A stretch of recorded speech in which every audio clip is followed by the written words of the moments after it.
Welcome to The Explainer. So today we're going to dive into the really complex world of a creator who sits at this fascinating crossroads. You've got raw, aggressive hip-hop on one side and this profound, kind of esoteric spiritual guidance on the other. His name is wC1NO, and his work is just a huge study in contrasts. So on the one hand, you get this voice. It's confrontational, it's aggressive, and it's totally steeped in the language of battle and survival.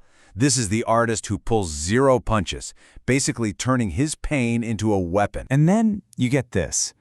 Calm, centered, offering this simple but really profound blessing. It's the voice of a spiritual guide, a teacher. So which one is it? Who's the real wC1NO? Well, it seems the answer is both. And to figure out how that's even possible, we have to explore his unique worldview.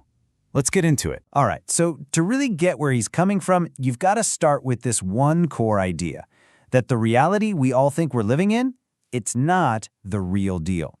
He argues it's a grand illusion, a system built to keep us distracted and under control. He gives this system a name you probably know, the Matrix. But here's where it gets interesting. He uses a powerful psychological concept to explain how we relate to it: Stockholm Syndrome. The idea is that we've actually developed a subconscious loyalty to the very things that hold us back, choosing the comfort of the fake world over the challenge of being truly free. Okay, so if you're stuck, how do you get out? Well, for him, the answer isn't some big revolution out in the world. Nope. It's something happening deep inside, almost like alchemy.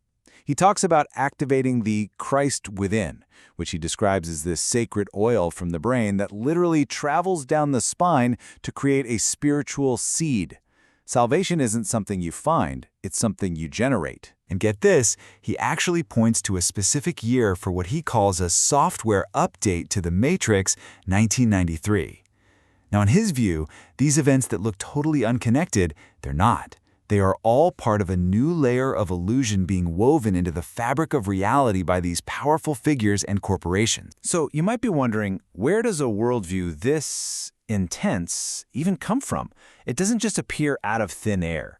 According to him, the answer is rooted in a lifetime of really deep personal trauma. And he's pretty open about the deep wounds that shaped him. In school, because his mind was creative and worked differently, he was labeled slow. He was put on a cocktail of drugs that he says almost killed him. He lost his grandfather, the only father figure he had.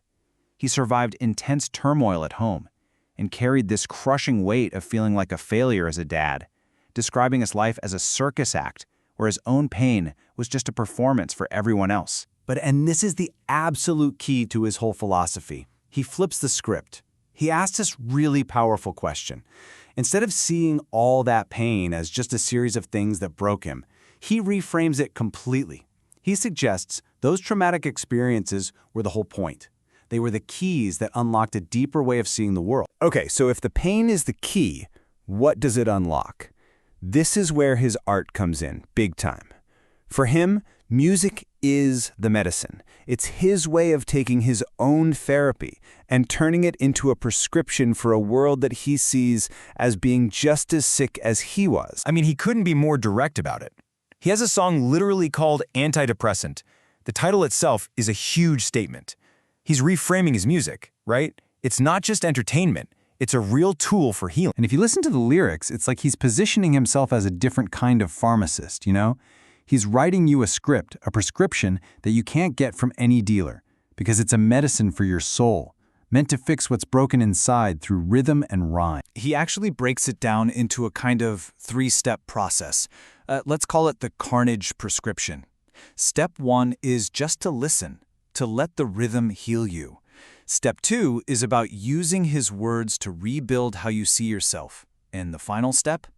It's about taking your own scars, the things you're ashamed of, and turning them into the stories of legends. And all of this, the pain, the music, the philosophy, it all builds to this one final, really powerful message. It goes beyond just personal healing and asks about our place in the entire cosmos. And this is so important to get. He talks a lot about the Pharaoh without, the external systems, the Matrix. But he says the real fight, the ultimate boss battle, isn't out there. The real enemy is the Pharaoh within. It's our own fears, our doubts, that chaos inside that really holds us prisoner. So how do you win that battle? Well, according to him, one of your most powerful weapons is forgiveness. He shares this thought, and it's profound. Forgiveness isn't about saying what happened was okay. It's about letting go of the hope that the past could have been any different. It's radical acceptance so you can finally be free now. And that leads to the ultimate goal of all of this. He believes the whole point of this painful, confusing life is to forget who we really are, just so we can have the incredible experience of remembering. The goal is to unlearn all the programming of the Matrix and relearn our true nature. That you're not just a cog in the machine, you are the machine. You're the universe waking up and remembering what it is. And so, in the end, that's where he leaves us. He takes his own intense, personal journey and turns it into a challenge for every single one of us. He's not really handing out answers. He's giving us a set of tools and a really provocative question to think about. In a world that he says is built on stories, the journey to find your own truth is maybe the only one that really matters.